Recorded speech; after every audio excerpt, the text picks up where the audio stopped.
পছন্দের আইফোনের দাম আগেই ছিল আকাশ ছোঁয়া, এখন চলে যেতে পারে নাগালের আরও অনেক অনেক দূরে। যুক্তরাষ্ট্রের শুল্ক যুদ্ধের প্রভাবে আইফোনের মতো ভোক্তা পণ্যের ওপর প্রভাব পড়তে পারে সবচেয়ে বেশি। প্রযুক্তি প্রতিষ্ঠান অ্যাপল যদি শুল্ক বাবদ বাড়তি খরচ ভোক্তাদের দিকে ঠেলে দেয়, তাহলে খুচরা পর্যায়ে আইফোনের দাম বাড়বে 40%। বিশ্লেষণে উঠে এসেছে এমনটাই। ভিয়েতনাম আর ভারতে অ্যাপল অনেক কারখানা সরিয়ে নিলেও আইফোনের বড় অংশ এখনও তৈরি হয় চীনে। যুক্তরাষ্ট্রের তৃতীয় শীর্ষ বাণিজ্যিক অংশীদার দেশটির ওপরেই সবচেয়ে বেশি 54% শুল্ক আরোপ করেছে ওয়াশিংটন। মার্কিন শুল্কের বোঝা চেপেছে বাকি দুই দেশের ওপরও। শুল্ক অব্যাহত থাকলে কঠিন সংকটে পড়তে হবে আইফোন উৎপাদক যুক্তরাষ্ট্রভিত্তিক অ্যাপলকে।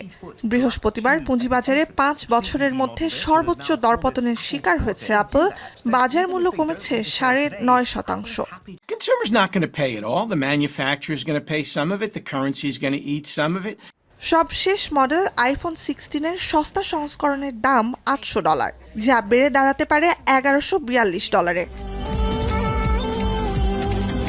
নিউ ইয়র্ক ভিত্তিক আর্থিক পরামর্শদাতা প্রতিষ্ঠান রোজেনব্লাট সিকিউরিটিজের বিশ্লেষণ বলছে, এখন পর্যন্ত আইফোনের সবচেয়ে দামি সংস্করণ 6.9 ইঞ্চি ডিসপ্লে আর 1 টেরাবাইট স্টোরেজের 16 প্রো ম্যাক্সের দাম $1,600 থেকে বেড়ে $2,300 ছুঁতে পারে।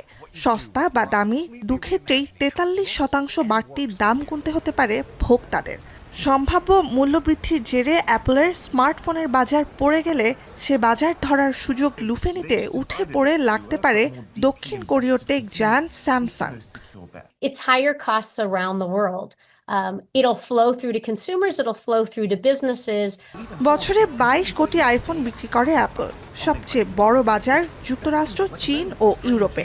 বিশ্লেষকরা বলছেন, প্রধান বাজারগুলোতে আইফোনের বিক্রি কমেছে আগেই।